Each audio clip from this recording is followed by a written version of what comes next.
प्रधानमंत्री नरेंद्र मोदी ने देश के किसानों को बड़ी सौगात दी है। पीएम ने भारतीय कृषि अनुसंधान संस्थान में फसलों की 109 उच्च उपज देने वाली जलवायु अनुकूल और जैव सशक्त फसलों की किस्में जारी की। इस मौके पर पीएम ने किसानों और वैज्ञानिकों से बातचीत भी की। अच्छा लगता है इस चीज को कि एक जमीनी स्तर पर काम हो रहा है। मैं पूरी रात एक्साइटेड रहा, मुझे नींद भी नहीं आई कल कि अभी कल प्रधानमंत्री से मिलना। 2014 से देख रहे हैं अपने प्रधानमंत्री जी को कि किसानों पे और हमारी बहनों पे ज्यादा ध्यान देते हैं, इसलिए बहनों को भी आगे बढ़ने का मौका मिल रहा है और किसान को तो मिल रहा है। प्रधानमंत्री नरेंद्र मोदी ने 61 फसलों की 109 किस्मों को जारी किया, जिसमें 34 खेती की फसलें और 27 बागवानी फसलें शामिल हैं। खेती की फसलों में मोटे अनाज, चारा फसलें, तिलहन, दलहन, गन्ना, कपास, रेशा और अन्य संभावित फसलों सहित विभिन्न अनाजों के बीज जारी किए गए हैं। वहीं बागवानी फसलों में फलों, सब्जियों, बागान फसलों, कंद फसलों, मसालों, फूलों और औषधि फसलों की विभिन्न किस्में जारी की गई हैं। दरअसल प्रधानमंत्री नरेंद्र मोदी ने सदैव समावेशी खेती और जलवायु अनुकूल पद्धतियों को अपनाने के लिए प्रोत्साहित किया है। उन्होंने भारत को कुपोषण मुक्त बनाने के लिए मध्याह्न भोजन, आंगनबाड़ी आदि कई सरकारी कार्यक्रमों से जोड़कर फसलों की जैव सशक्त किस्मों को प्रोत्साहन देने पर भी जोर दिया है। इस दौरान पीएम मोदी का किसानों से बातचीत करते हुए मजाकिया रूप भी देखने को मिला। साथ ही वहां मौजूद किसानों ने कृषि से संबंधित कई बिंदुओं पर प्रधानमंत्री से चर्चा की है। पहले जब ऐसी कोई वैरायटी आती थी और सुनते थे तो स्वीकार कर लेते थे कि कोई बगल वाला खेत वाला करे, जरा पहले दूर से देखे यार ठीक हो रहा नहीं है, फिर हम करें।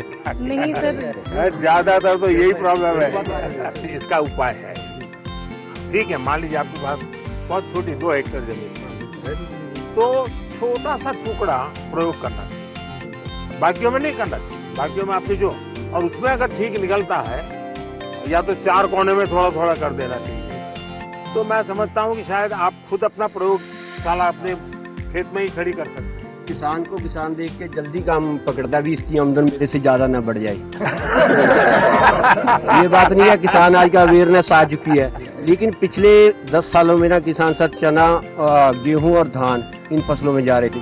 आपने मिल्ट्स के MSP बढ़ा दिया सर। झगड़ा कॉर्पोरेट वर्ल्ड में होता है वो आपके यहाँ भी होता है।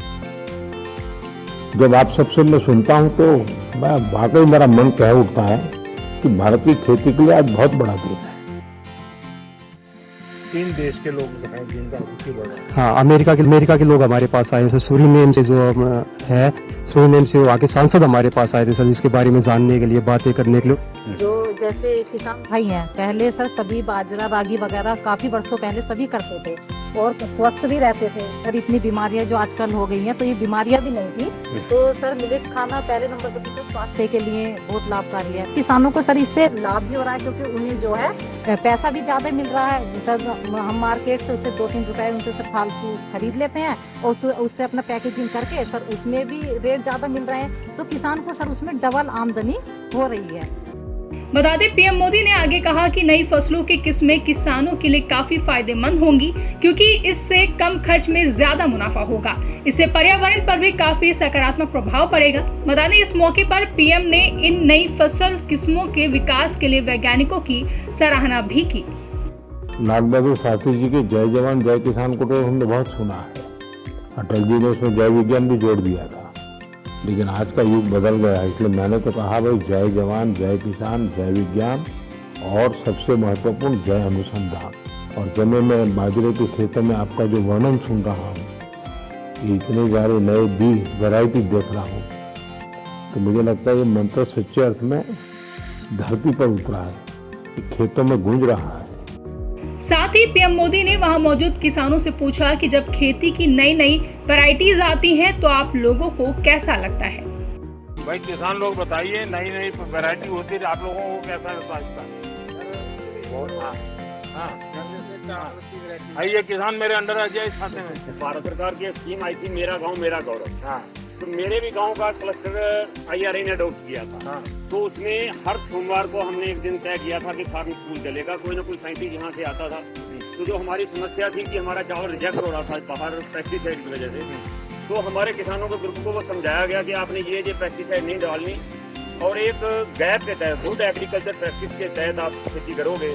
तो आज की डेट में ये पोजीशन है कि हमारा चावल पहले खेत से सैंपलिंग होता है, और फिर उसका टेस्टिंग होता है, फिर एक्सपोर्टर लेता है और उसका हमें बाद में हमारा चावल जाने के बाद हमें एक्स्ट्रा बोनस देता है। भारत सरकार ने प्राकृतिक खेती को बढ़ावा दिया, उसका भी हम धन्यवाद करते हैं। मेरा नाम अनीता है, मैं आदर्श महिला स्वयं सहायता समूह से जुड़ी हुई हूँ और मैं गन्ने की पोत तैयार करती हूँ। जो अपना रोगग्रस्त गन्ना होता है उसे अलग कर देते हैं और स्वच्छ गन्ना निकाल के नर्सरी बना करके सबको मालूम है कि आपका रोग मुक्त गन्ना का बीज है। किसान का मन करना चाहिए कि कृषि विज्ञान केंद्र जाना, वहाँ पूछना समझना, कोई नई चीज आई है तो यहाँ किसी से फोन पे बात करना। चला लेती हूँ। अरे वाह। इस दौरान किसानों ने कृषि से संबंधित बातें करने के साथ ही प्रधानमंत्री नरेंद्र मोदी की जमकर प्रशंसा भी की। इससे पहले क्या होता था कि ये जब उद्घाटन होते थे नई किस्मों के बीज के, तो कहीं ऑडिटोरियम में बैठ के और अपना रिबन कट जाता। कई बार हुआ किसान बुलाए और किसानों से पूछा, मुझे यकीन नहीं था कि वो इतना डीपली जाके पूछेंगे। उन्होंने बहुत अच्छी बातें पूछी।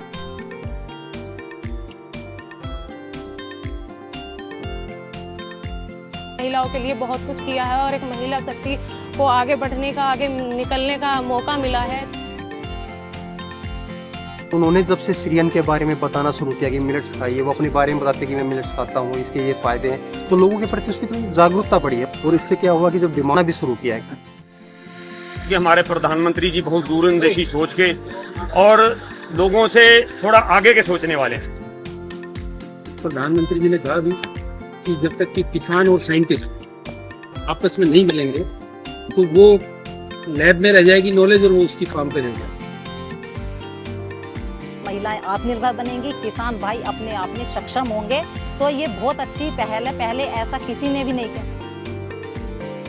महिलाओं को स्पेशली इतना प्रोत्साहन दिया कि वो आगे आएं, और जब प्रधानमंत्री जी कहते हैं तो लोग भी अपनी घर की महिलाओं को ये मौका दे रहे हैं कि वो जाएं और काम। ब्यूरो रिपोर्ट, इंडिया पब्लिक खबर। फिलहाल के लिए इस खबर में बस इतना ही। देश और दुनिया की ऐसी तमाम बड़ी खबरों के लिए हमारे YouTube चैनल को सब्सक्राइब करें और बने रहें इंडिया पब्लिक खबर के साथ।